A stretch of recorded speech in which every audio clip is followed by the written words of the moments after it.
নমস্কার বন্ধুরা, আপনারা দেখছেন গৌতমের সাথে। এই মুহূর্তে আমি রয়েছি পশ্চিমবঙ্গ রাজ্য ছাড়িয়ে ঝাড়খণ্ডে, এবং আরজিকর ঘটনার চারদিকে চলছে প্রতিবাদ সারা দেশ জুড়ে। এবং এই মুহূর্তে আমি প্রতিবেশী রাজ্যে, যেটা বললাম, আমি রয়েছি ঝাড়খণ্ডে ধানবাদে, এবং সেখানকার ডাক্তাররা, সেখানকার সাধারণ মানুষ কি বলছেন এই আরজিকর ঘটনার বিচার জন্য, যাতে সুবিচার হয়, সে প্রতিবাদ চলছে।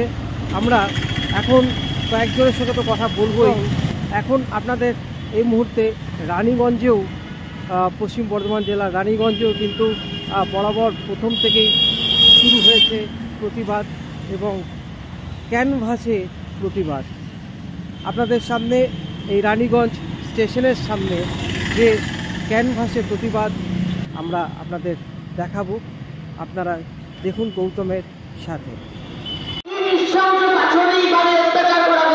তার জন্য আমাদেরকে সবাইকে লড়তে হবে এই লড়াই, কারোর একার নয়, এই লড়াই সবার। এটা প্রতিটি মানুষের, কি স্ত্রী, পুরুষ, বাচ্চা, 8 থেকে 80 অবধি সবাই আমরা আন্দোলনে নেমেছি, এবং আমরা আন্দোলন চালিয়ে যাব। আমাদের এটা লজ্জা, আমাদের লজ্জা। আমরা এটাকে প্রতিবাদ জানাবো বিভিন্নভাবে, নাচের মাধ্যমে, গানের মাধ্যমে, ছবি আঁকার মাধ্যমে। Justice! Justice! Justice! Justice!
দারুণ করেছে।